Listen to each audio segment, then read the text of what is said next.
with men.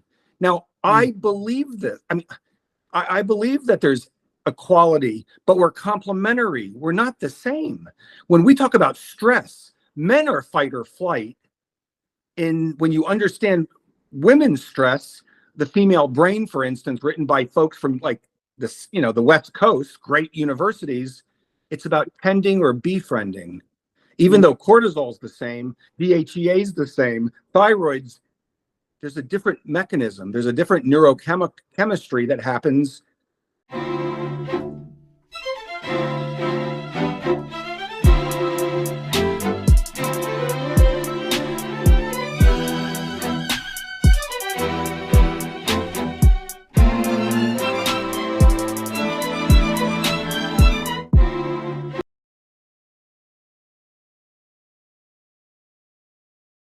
Welcome to the Janelle King Show. I am Janelle King, and this is where we discuss kitchen table topics that are typically banned from family gatherings, but are absolutely necessary in order to have a strong republic. And I am so excited to have this conversation. For those of you who know me, who has been following me, you know that I get super excited when I can talk to people who know what they're talking about. I get excited to talk to people who have their hands, their feet, their energy, their ideas, everything involved in their causes. And this conversation is going to be nothing less than that. We have Dr. Jon Bruchalski with us. Dr. Jon, can I call you Dr. Jon? Absolutely, Janelle. Okay. Absolutely. I think I just made that up, but I like that. 35 years of taking care of patients, they made it up, and I'm good with it. I actually love it. Okay, with Dr. Jon, thank you so much for coming to the show. And as you guys saw in the description, we're going to talk about some really hot topics. We're going to talk about abortion. We're going to talk about IVF. We're going to talk about what women's reproductive is and what it really is, and that abortion, because this is my take, Dr. Jon, abortion for me is taking away. So we're not reproducing, and we need to talk about really reproducing and what it means to be a woman and health. And so let's just start with your background. So Dr. Bruchalski, how did you get involved in this mission to help educate people on what's happening around abortion? So Janelle, I absolutely agree with your concept of what real health is, what real women's health is. And there's a fight for this right now, a battle going on. And I grew up in a wonderfully sound, very Christian family, Bible strong, prayerful, just integrated like into the community, caring about the republic. My dad was a high school civics teacher. Man, we're Polish. My family lives in Poland. And under the Nazis, under the communists. So we understand that you can grow and thrive in absolute repression, but a republic is something to be fought for and valued. And so they gave me these values. They instilled them in me fully. I mean, we went to the March for Life. We cared about, we took in people who needed to be taken in for a time. And lo and behold, just like Wormwood from the C.S. Lewis world. Yes. 1 degree at a time, young lady. 1 degree at a time. Yeah. Well, it's good education. My dad trusted me to the Christian Catholic education from the 1960s through the 70s and 80s. The world was on fire then, Janelle, because of the sexual revolution and this new world of not only the birth control pill, but the war in Vietnam, and the republic is bad, and we have to revolt. And women were really walking lockstep with the sexual revolution and the feminist revolution. And I learned my health care because I'm a gynecologist of 35 years. Women would tell their friends about the type of practice we run, and they send people to us. But during my medical school and during the first 2 years of residency, I fully embraced what it meant to be an excellent provider of women's health, which meant everything. So go ahead. Yeah. Yeah, I don't want to interrupt too much in this conversation, but I'm thinking about things as you're talking. I think we should talk about this, the feminist movement and how that is connected to the abortion message and what we're seeing. And I think it's important to add too that Wormwood is a character in C.S. Lewis's book, The Screwtape Letters. And I'm actually going to use something from another C.S. Lewis book, Mere Christianity, where he talks about corrupted good. And I think that there's a lot of corrupted good that's associated to women's health issues and the abortion topic. But where do you feel that there's a direct link between the feminist movement and the abortion movement? So the feminist movement from the late 1800s through the early parts of this society, Margaret Sanger, Planned Parenthood, the eugenics movement, but now it's about the foundation principle of the new medical ethics is patient autonomy. My body, my choice. And that creates a point of service medicine. It's not about the way of medicine. It's not Hippocratic. And it took the two patient paradigm. When a woman is with child, there's two patients for us OBs. Well, no, it's no longer that. It only becomes two patients when the woman, the mother, determined. So patient autonomy is the first step. Then we must have equality with men. Now, I believe this. I mean, I believe that there's equality, but we're complementary. We're not the same. When we talk about stress, men are fight or flight. When you understand women's stress, the female brain, for instance, written by folks from like this, the West Coast, great universities, it's about tending or befriending. Even though cortisol is the same, DHEA is the same, thyroids, there's a different mechanism. There's a different neurochemistry that happens. Thank you so much for joining the show. Please remember to like, share, comment, and subscribe. And don't forget to hit that notification bell so you'll be notified every time I upload new content. Now back to the discussion. And there's a whole different way of approaching it. But when you have equality, then I need to have the third pillar, sexual revolution. I need to be sexually free in order to find happiness and joy because it's predominantly sexual. And we need to have no responsibility, just like men don't. So we have to eliminate the pregnancy, which means eliminating the fetus. We can't call it an unborn child because it's built into human nature for moms to bond. Dopamine is there. Oxytocin is there in the woman. And we understand that in OBGYN. And yet we have to distance and remove the blockage. Children, rather than gifts, become sexually transmitted diseases. Fertility and your body is not that you were made healthy. Actually, you were made to be a slave to your fertility. And we use technology to do whatever we need to make that happen. So those were the foundation principles of the feminist revolution that my wonderful, like, once again, I'm a white guy, I'm a male. Give me a break. I shouldn't be an OB. Well, no, when you listen to your patients, back in the day, I listened to them. Jon, I need abortion and everything else that entails.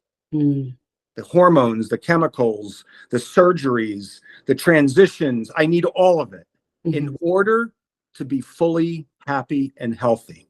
Okay, if that's what you need, I will do that. Because I wasn't an ideologue. I just wanted to meet my patients' needs. So I went to school, I became a resident, so I participated. I happened to go to the Eastern Virginia School of Medicine, where we were the home of the first IVF baby in this country, the test tube baby, 1981, Elizabeth Carr. That was done at the Jones Institute for Reproductive Medicine, Eastern Virginia, Norfolk, Virginia. I was there from 87 to 91.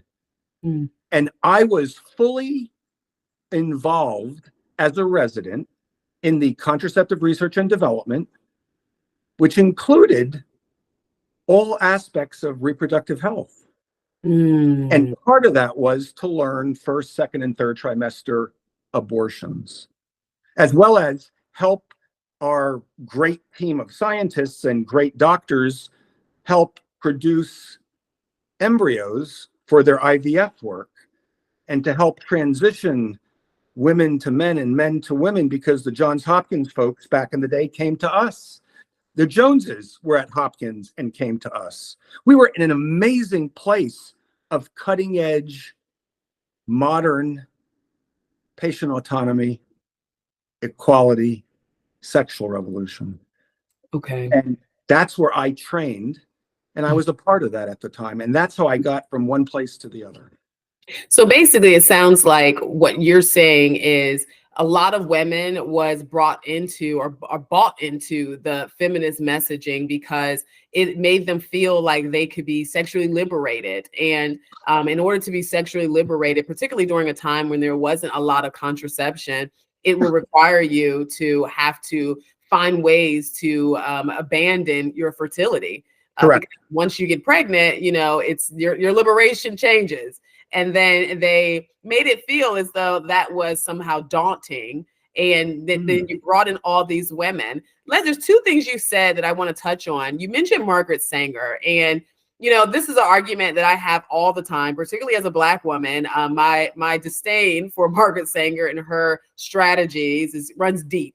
That being said, what is your message to people who say things like, well, Margaret Sanger and the Planned Parenthood of yesterday is not the Planned Parenthood of today. They have different people running it. It's a different mission. What's your response to that? Well, I can tell you that by understanding, there's a great book out there about the sacrifice, and it's about they now have opened the Margaret Sanger page, the library. And what's happening is that we're finding that her message at her heart was, we must limit the population of the world. Well, where has that gotten us now? We are underpopulating. There's a problem here because we don't have enough, on an economic level, we don't have enough people to cover social, you know, all that stuff. But at the heart of it was the deplorables, I'm using that word because she coined it, shouldn't breed, because we will be those who are blessed with a progressive way of thinking are going to be overrun. And so this idea of overpopulation, and with those people who are not as smart as we need to do something, but we can't talk about it personally because it's anathema to so many folks. What are you talking about? You know, helping folks and helping educate, come alongside, accompany them.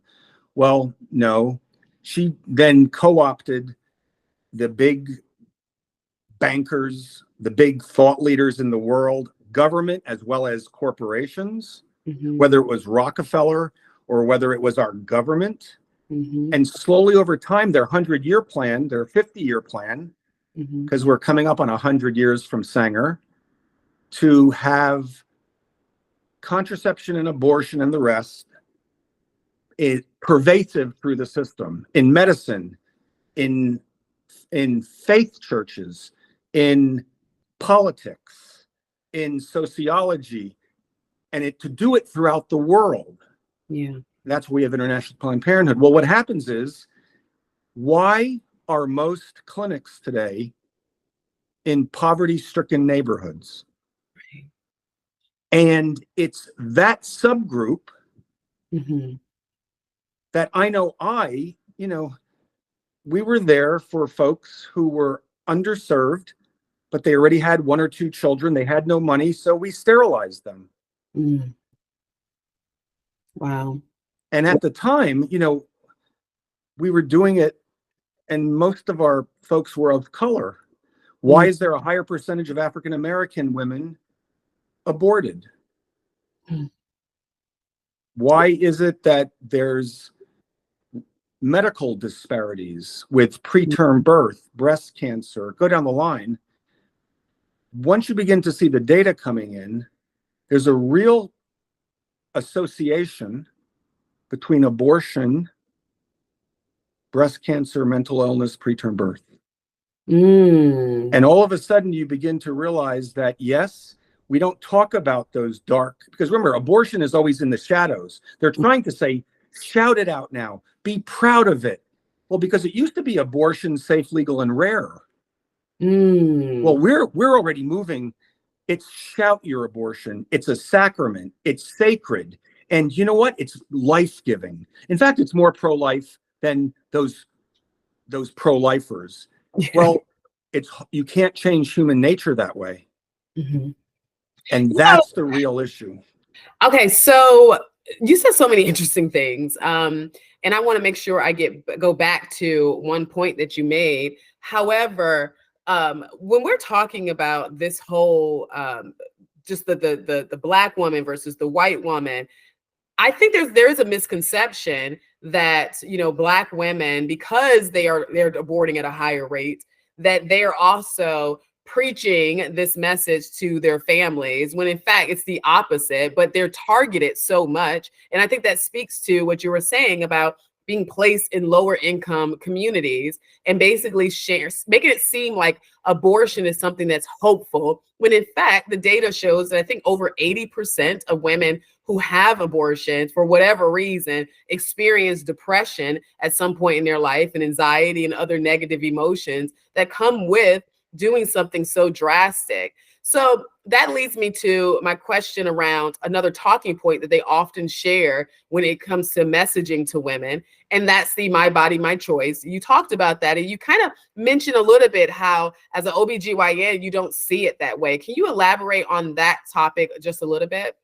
Well, you talk about my body, my choice, but there's actually two patients. There's another patient within the pregnant woman. Do you see it that way when y'all are doctors? Do you approach it as two patients? Well, that's the paradigm that needs to be returned. What happens is, I get it. I believe that women, women need to be able to improve, to live in and thrive in their body.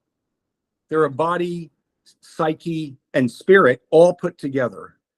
And rather than body literacy, teaching them about their body and the most, like, fertility is something that is very healthy. That's a sign of a functioning human body. When you talk about that to the woman, rather than saying, well, we need to shut off your brain with chemicals or place things in your, we've gone green on that. We can help educate you through body literacy and to actually help you collaborate with your body without having to put all those chemicals and plastics and other things into your body, get injected, to actually educate you about your body. So that's one of the areas. But when a woman becomes pregnant, my body, my choice, pregnancy means there is another human life inside of you, another human body growing inside of you. And it may even have the sex that's not yours. It may be a male. Genetically, XX and XY are there from the beginning, and that code is life and is in life, meaning once you give shelter and nourishment to that zygote, it's you were once one of those. And so what happens is that when you talk to people about my body, my choice, I understand that. But at some point, the maturity becomes, no, I actually care about the other. There's all these levels of happiness. And ultimately, happiness is knowing that it's my body given for you, that you actually sacrifice for someone else. And I can tell you that all the men that I know who are sad about the abortions they were a part of, fathers give their life for their child, not the child giving their life for the father. And that's where the post-abortion, once again, Janelle, I'm not speaking from theology. I'm speaking from biology, embryology, science, but I'm also speaking from 80% depressed. Absolutely. Your question, your identity of that percentage is spot on. Why would that be? It's because good and evil run through each human heart. And for me, even though I've been on both sides of this issue, for 6 years of my 40 years, absolutely pro-choice and performing abortions and providing everything to liberate you from the chains of your fertility. For the last 34 years, it's been life-affirming. And when you open yourself up to that dynamic for full integration, men and women regret this decision. Right. And you have to meet them in a safe space. Yeah. And allow them that interaction, because remember, the Planned Parenthood way would be courageous. Tell your parents who are repressive and old school, no, I had an abortion. It's good for me. Shout it. It's okay. Human nature. Because once again, from OBs, why don't more if abortion is so good, why don't more doctors do it? Only 7 to 17% of all OBGYNs do abortions. Wow. Most keep silent. Most refer it out. It was never voted on by us. It was kind of brought from the top down. And once again, when they talk about access and why we need abortion pills now, why is that? Because even though there are centers across the country, very prestigious, who are trying to create a complex family planning, some places that want to attract young people to do the surgical abortions, why do you think it's graying out? Because I did it, and it's brutal. It hardens your heart, steals your soul, darkens your mind, and it creates sadness, hardness. And it's not just about, now, and that's why states now are fighting over abortion as health care. And by the way, we're going to have to coerce states through legalities and rights issues to help us do it. And by the way, we're going to allow nurse practitioners and midwives and PAs and medical assistants and just knowledgeable folks. Why do you think we've gone to abortion pills and telehealth? Well, as the states begin to question and grapple with these issues, the people voting in the Republic, all of a sudden we can bypass this now, and we can use less care, we don't do any surgeries without fully informed consent.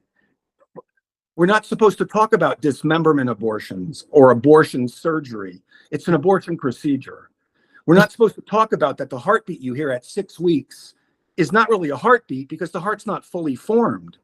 It's the same semantics we used when we brought on abortion in the 70s and when we brought on IVF in the 80s and 90s. And once again, unwantedness. It's heartbreaking when you have an unwanted pregnancy and you're stuck with this decision. When a woman wants a family and a child, I understand. IVF is a technology that really can give you a baby. Yeah. We're going to get into that. We're going to get into that. I don't want you to jump ahead because I got you.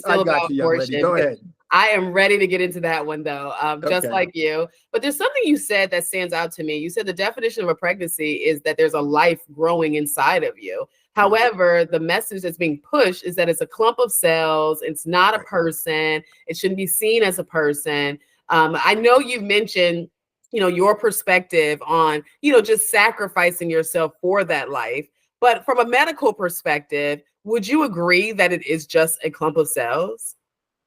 No, not at all. I mean, as soon as the egg and sperm unite, if you can imagine, everything is there already built into the genetic code for differentiation, that the different parts, the placenta is already a part there, and the different parts of the human person are already there. And over time, if allowed to grow, so what happens is that we have bought into watering down. Up until recently, everyone understands that an XX and an XY are the foundations of what it means to be a part of the human family. human parents, and a new life inside of you that is genetically different than the mother. But we have, because there is such a hard distinction of, well, at fertilization, there is a new, unique human life.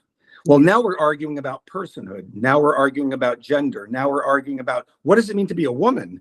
The fungibility, well, maybe it's consciousness. And that's because all those concepts are removed from science and brought into other areas. What happens is we've lost that perspective of the true science that says at the moment of fertilization, there is a distinct, complete human life. So that when Janelle and Johnny were Kelvin. conceived, bingo, that was us. We all passed through that stage. Yeah. And it has nothing to do with the color of your skin or the size of your body. You know, I used to be 360 pounds. Wow. Well, what happens is that I'm now 200, but I'm the same. I used to be a little husky boy. Well, I am this, you know, and you can just go back and go back.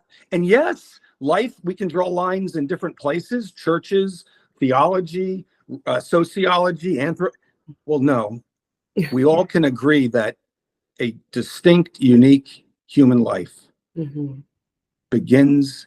And that's why it's so important. But because we've lost that sense and we've adopted another sense, we're trying to fight the way we were gifted with our biology.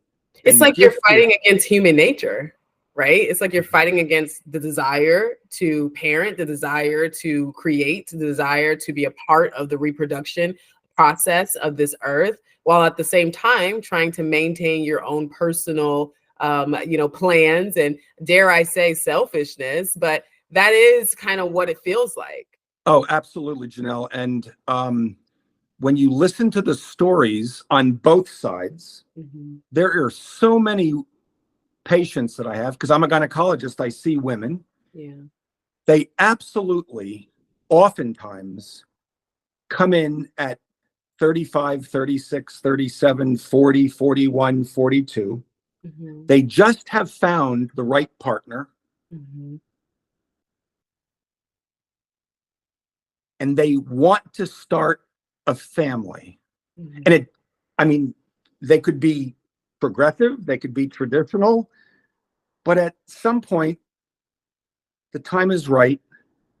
Now, if you separate desires from biological reality, you end up with waiting until you're older, and then it becomes much harder to conceive.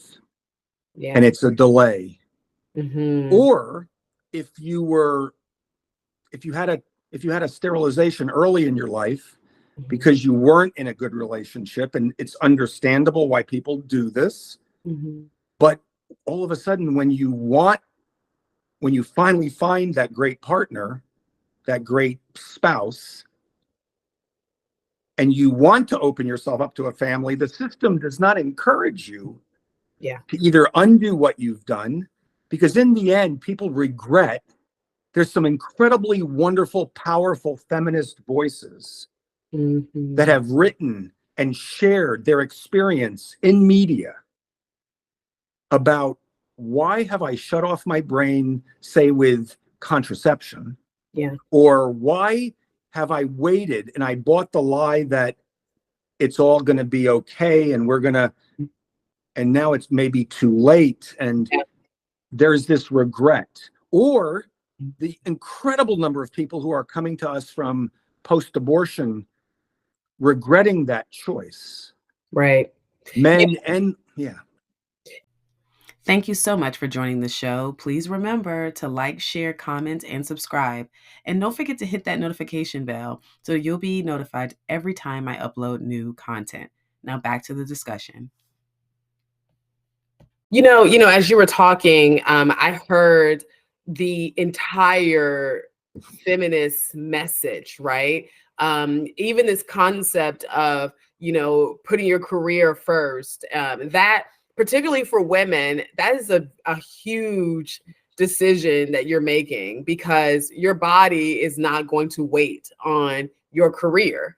And but this is the messaging that's going towards women, the messaging of you can do it without a man, you can figure this out. I'm seeing more and more women go through IVF and use sperm donors in order to get pregnant and conceive, and there's no family unit other than the mom. And we're starting to see this as something that is being praised, and it's really not something that I think is a part of natural order, but it's definitely connected to this feminist movement.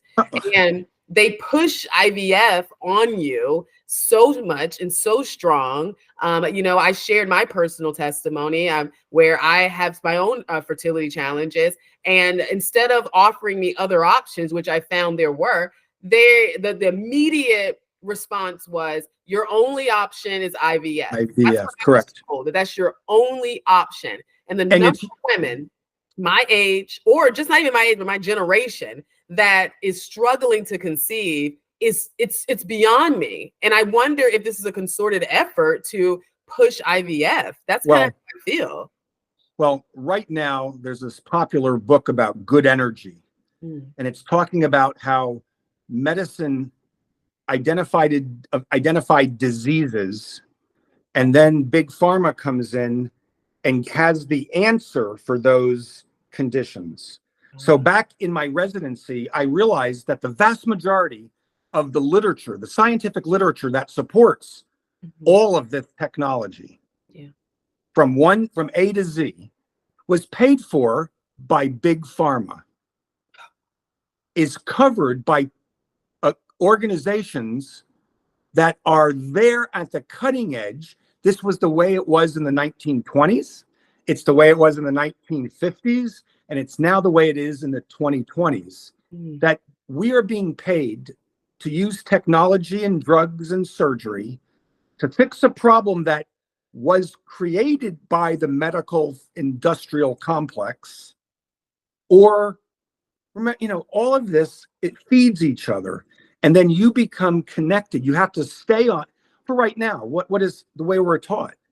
Go on hormones because it's good for you from 12 to 50, and then go on more hormones from 50 to when you die, and only come off when you want a child. And from cradle to grave, we have answers for you.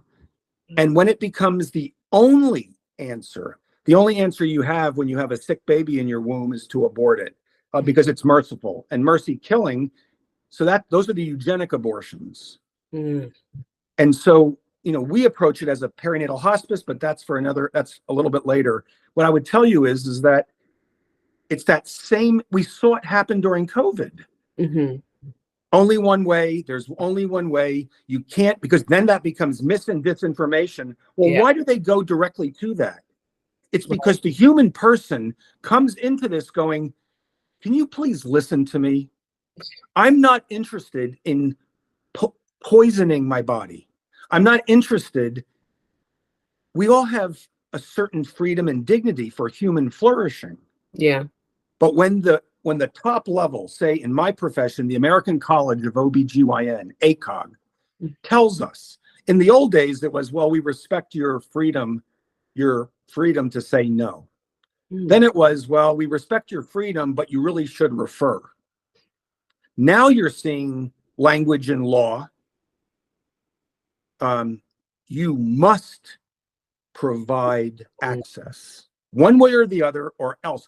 Why is that? Because at the depth of the human heart, patients, when you give women options to hold and keep their child, to spend a little few more minutes with their sick child, to not want to use chemicals that distort dopamine and norepinephrine and estradiol, and they choose it. And so, once again, I'm a Polish guy. My family lived under the Nazis and under the communists. When the argument fails at the most deepest human level, because we are created for love and to be loved and to give love. I would say that in a general way, because we hate disease, but we love patients. I would say to you that when the system, that the people in charge realize that you're not following, it becomes coercive. That's why when women have abortions, I didn't have a choice, Jon. I had no other choice. My family was going to connive me. It's because the whole system shames you and tricks you and lies to you. And then you wake up one day and go, oh my God, I'm even in a darker place. So it takes such courage for people like yourself and folks. And once again, when we polarize, there's no opportunity to have real conversations over coffee or over friendship. It's what we talk about. Yeah. That's a great point. When it comes to, you mentioned, just how there's such an emotional aspect to being the doctor who is performing these abortions. And I know that you are working and you have worked with doctors who are moving out of that are now seeing themselves as pro-life and not wanting to participate in this abortion experience. What is your message to them, given the fact that there is so much pressure to do these abortions, to support these causes, to manipulate women into believing that this is something good for them? What is your message to doctors that are looking for an exit, so to speak? So it really depends on where they are in their training. So when you find a despairing, when you find a physician or a midwife or a nurse practitioner who has gone through their career in that system, but realizes something's dead inside or something is wrong with me, my stress level, my alcohol. Remember, most of us who did abortions, we're post-abortal, whether we admit it or not. All of those. What does that mean? You said post-abortal? Well, when you perform abortions, it deadens the soul. That's why 80% of patients, remember, we're the provider, we're the practitioner. The person came to us and said, I want an abortion. That's the patient autonomy. We provided the service whether we really believed in it or didn't believe in it. Like me, I did it for 2 years as a resident, first, second, and third. Dismemberments of, 1-2 pound babies. We call them fetuses. And that takes a toll on one. So if you have an older person who's been in that area and they just are seeking to stop, you come alongside and you say, oh no, I've been there, I've done that, I understand. Hey, let's talk. There's another way. And it may be really better for you and your family. And oh, by the way, are you sleeping? Are you drinking too much? You accompany people. And ultimately, if there's some sort of spirituality, where's your heart on this? Now, if they're residents, we talk about it as, because once again, I've been given the blessing and opportunity to talk to young medical students and residents across the country over the last 25 years, on and off through various organizations. And I want you to know that many folks will say, oh no, abortion is the loving option. Abortion is the way to go. And believe it or not, today, because words no longer matter. Life, we have no idea when life begins. Well, life begins whenever the mother says so, or whenever sentience happens, or I pick some other line than fertilization. And I believe I can't push people on it, but others have to have this option. Okay, I understand. But when you're there and they're saying, I'm going to do abortions because I believe it's a good thing, I would simply ask them, go do it. And if you can find that you can build your career about doing something like that, either in a full-time clinic work where you do it all the time, but can you imagine, just like my schizophrenia with my 2 patients, the book that I wrote, I'm telling you that when you only perform, you protect the pregnancy and stop the preterm birth just because the mother wants it. Mhm. And in the very next room, if you have someone who doesn't want it with the same diagnosis, Mhm. you get rid of it.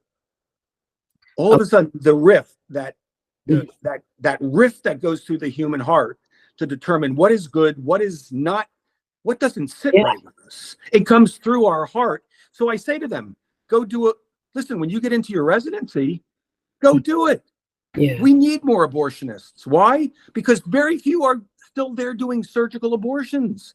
That's why we've moved to telehealth. That's why we've moved to chemical abortions. That's why we've moved to full on, let's get abortion through the state constitutions so it'll be forced on you.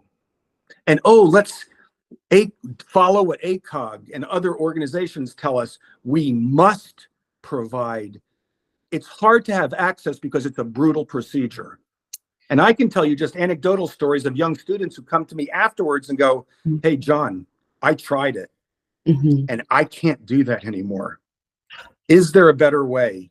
Because I think I'm now, rather than pro-abortion or pro-choice, I think there's something about being kind of more pro-life, but I have a lot of exceptions. And I just know I'm torn. I get it. It's a safe space to talk.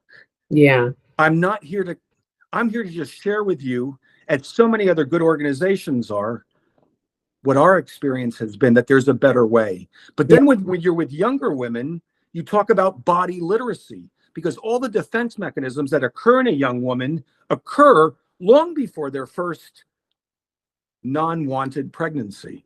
My parents, they really don't want me to have sex, or if I do have sex, I need protection.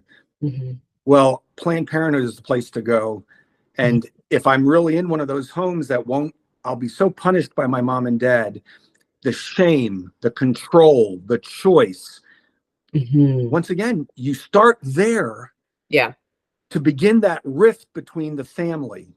And then you don't, oh no, we're going to focus on the saving babies and motherhood. It's hard to use that language with people because it doesn't resonate. No. I can educate you about your body and they'll be empowering. And I can show you, like I say, at Harvard, somebody said, oh, you're just another fanatic. I said, no, I've gone green. I am such a pro-woman. I'm not going to pollute your body with hormones, plastics, chemicals, insertions, injections that you have no control over. It turns off your hypothalamus. So you can be sexually liberated. If you want to be sexually liberated, I can educate you about your body. Well, but it takes communication between you and your partner. And if you're not communicating, there's a problem there. Human problem. There's something, okay, so two things. One, when you were talking about the young girl and all of the emotions that's around what she goes through if she finds herself pregnant, and now we have this abortion pill that you can get through the mail, and we're talking about young girls not even have to tell their parents. It used to be a time where you have to say, Mom, I'm pregnant, I made a mistake, can you help me? And at least mom can come in with some more wisdom and help. But now you're getting it through the mail. And what I like to say is to these parents that are pro-choice, how would you feel if you found your daughter on the floor bled out because she took a pill that you didn't know she had, that her friend gave her because she told her good girlfriend, who's another teenager? So we're talking about some major issues here. Absolutely. And it's not just the statistics that say that women who use the chemical abortion, the medical abortion, because we can't use the word chemical anymore because that sounds nasty. We have to use medical abortion, as if mifepristone and misoprostol, the two drugs of the abortion pill, is medicine. And by the way, not only can go around your parents and kind of go through the internet like we're doing, I can't examine you. Could you have an ectopic? Could it be that you already have a miscarriage?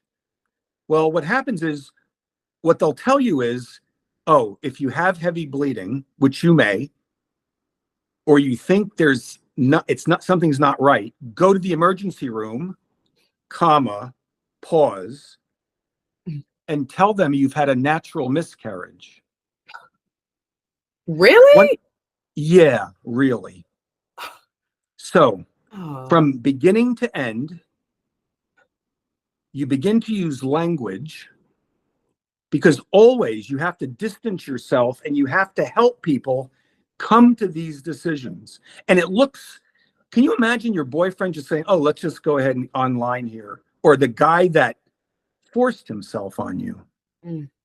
Now, the other aspect of this, beyond the data, is that, can you imagine you don't have any contact with a listening, caring, informative? How do you get informed consent when you don't examine, you don't do an ultrasound? Remember, 50% of women don't even know how far along they are. And yeah, the chemical abortion. Thank you so much for joining the show. Please remember to like, share, comment, and subscribe. And don't forget to hit that notification bell so you'll be notified every time I upload new content. Now back to the discussion. Pill was only made there for about 10 weeks. Well, now we're seeing 11, 12, whatever, because they don't know their cycle. We don't talk to them enough. There's no friendship or accompaniment, but no, technology will solve it. We're just going to bypass, because we don't have enough doctors doing surgeries in brick and mortar places or in hospitals. So we're going to do this over the telehealth portal, and you're going to finish your abortion. Remember, post-abortion syndrome has told us over 50 years. Yep. Oh, I can't vacuum.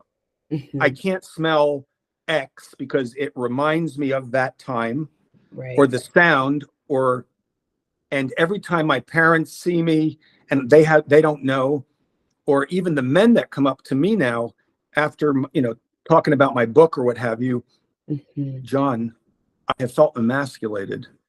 I didn't know. Or I said, it's not my body. I can't even tell you what to do. Yeah. Rather than saying, hey man, I'm the father, and it was together. Oh, is this the best option for us? Right. Well, no, it's the best option for me. Well, once again, you can't stop folks, but at least you can stand up to try to really create a space of communication. Yeah. So can you imagine now, rather than being in a recovery room for a few minutes after the surgical abortion, you're in your bed, or you're in your hallway, or you're in your bathroom, or you're in your kitchen, and the abortion occurs. Now, that psychologically, that image, because I know, because women who suffer miscarriages truly get, rightfully so, upset about the bleeding, the cramping. Is this sick? Well, now this gets to the other part. Oh, abortion is abortion. We need abortion to do health care because it's the same as a miscarriage. No, it's not. The definition of abortion is the direct taking of the second patient, the fetus. The definition of a successful abortion is the ending of the fetal life. So what happens is that during the miscarriage, it happened through fate, through nature. You didn't cause it. Even if you had a medical condition, you didn't seek to kill this. Right. And that is the psychological part that you accompany people through, because even after the tragedy of the loss, the woman is still there as a patient in front of you. Right. And it's incredible, because now, oh no, we have to have abortion, because now the states, we're having patients who doctors didn't know how to care for these women because they couldn't do the abortion. Doctors are taught to treat disease, but care for their patients. Sometimes those early diseases really get on the woman. Hemorrhage, bad placentas, infections, severe disease. And despite caring for both, because we never, in good medicine today, we never pit moms against babies, ever. It's not psychologically, anthropologically, or medically good. You don't leave that bomb to go off 2 years, 10 years from then. Right. And so you basically continually help. How am I saying this? I lost my train of thought. Helping them manage this You process. help them manage it, correct. Yeah. And what happens is that an elective abortion, so when we go in at 14 weeks, 15 weeks to save the life of the mother, you think we're going in good docs. We never go in thinking we're killing a baby. We're going in to treat the disease, doing the surgery or the medicine, because we're supporting both the mom and the baby, the fetus, as far as we can, because we've had 50 years of great medical revolutions. Maternal fetal medicine, science has improved, but the abortion position has doubled down, and they're using technology to make more abortions and different abortions. And that tension, the reality is a miscarriage, a hemorrhage, an infection. You target the disease, and the side effect of that intervention is the death of the child. You tell the woman that, and it's not her fault, it's not my fault, and it's not semantics. When you say that to somebody, it resonates in their deepest parts of their self. Yeah. And the world is now fighting over it politically. I know. I'm glad that's a perfect segue into talking about what you have, what you're doing with your medical practice and the Divine Mercy Care, because one of the things I often talk about when we discuss this subject, and when I speak to Republicans, because we're typically the party that's pushing the pro-life movement, I'm like, don't forget about the mother while we're trying to save the baby. Let's make sure we keep in mind that this is profoundly, deeply emotional to a woman, whether they're pro-choice or pro-life. I don't know any woman who sees a positive pregnancy test and then says, oh, it's just a clump of cells, and throws in the trash. They're not idealized. At that moment, they don't believe in ideology. I know, at that moment, they're carrying a baby, and so at that, and that's the urgency to either get rid or support. It's a natural thing. That being said, let's talk about your practice and what you're doing to help women conceive and produce and push reproduction and health amongst women in a healthy way. I appreciate the question, Janelle. And the emotional, we're talking now about the emotional intelligence factor. It's becoming more and more. And when you start looking with emotional research at why women choose all the above, abortion and everything, there's some really impressive data on that today. But when I had my change of heart in the middle of my residency, it was all about providing excellent women's health care.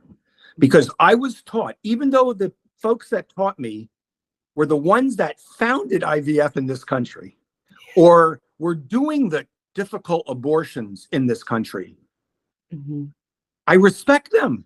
Yeah. But they taught me to really go after the best of women's care. So with OBGYN, we always care for 2 patients.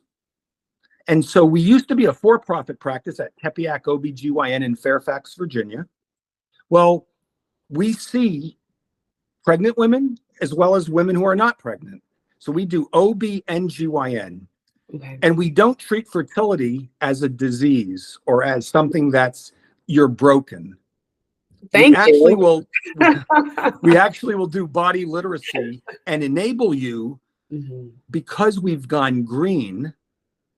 You can actually help women without big pharma to take charge of their fertility, to feel good about their bodies. And in that process, you actually begin to look at where has it gone wrong?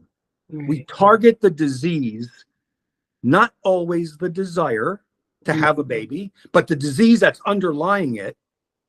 And whether it's irregular cycles or PCOS, with PCOS, polycystic ovarian syndrome, we really go after the core, the insulin resistance. We use diet, we use supplements, we use hormones, we use medication if we have to, all to come alongside you, because we've listened to what women are telling us. They want something other than the standard, because they've had 50 years of it. They're tired of this. The side effects, the blood clotting, the foggy thinking, the sadness. Okay. And then they tell their friends because it's all word of mouth. And so when we have a baby, when we have a pregnancy where the child has a malformation that is severely life-limiting, we use the womb as a perinatal hospice to maximize the time that the woman spends with her sick child rather than ending it. And so you come alongside folks because when you give them options, they will often choose. Now, if they choose to do something else, we simply tell them, we can't go there with you, but you're always welcome back here because there is no judgment. We're not here anything but to give you an excellent alternative to what the world is telling you is best for you. And so we've also partnered with regional pregnancy resource centers. Send your cases to us. We'll do an ultrasound. We'll help get them through what they're dealing with. We'll collaborate with you. We even have helped the abortion sites just by saying, if you have a woman who can't go through with it, rather than keep pushing what we push, abortion, send them to us. We'll figure out a way to figure out why and how and to help. And so that's one area. But we've gone not for profit now. So we have Divine Mercy Care that actually helps us raise funds, almsgiving. And by the way, but going back, but in Tepeyac, so our approach to gynecology is restorative, not repressive. We want you to realize that, yes, you might have been on this place of constant chemicals, altering doses with only one way, like you say, that this is your only option. Well, with IVF, no, we will come alongside you with what we call NAPRO technology and restorative medicine, and we'll get to the underlying cause, the root of the disease that's preventing you from conceiving. And if you're going to go to IVF, you have to ask yourself, before you go with your partner, with your spouse, they're going to make a lot of extra embryos, and they're going to freeze them. Are those embryos they make, are they your children or are they your property? Do you love them or do you own them? Because that decision makes a big difference on what you allow the technology to do. And everyone has to answer that for themselves, but it's an important place to talk about it before they end up in that area. And so by doing that, the data is showing that if you correct the underlying defect, the hormones, the stress, thyroid, adrenal, ovary, testicle, the depression, the despair, the anxiety, holistic, integrated, collaborative, listening to what the woman wants. So now we also have students coming to us, and Divine Mercy Care helps us educate and just talk about an alternative approach to reproductive health that I think is so needed, and more of us are looking for it. This is awesome. I could talk to you for hours, and I would love to have you back, particularly to talk about other women's issues like fibroids and just the other challenges that thyroid.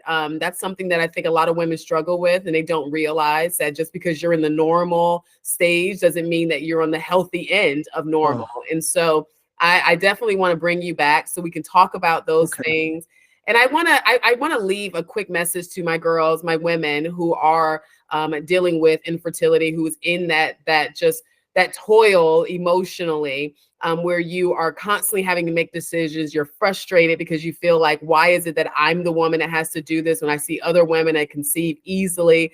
I just want you to know that, spiritually, the Bible says that the barren woman is the mother of many, and that mothering is not necessarily about giving birth. It's about being that influence, that mentor, that person in someone's life to help them get to the next stage in life.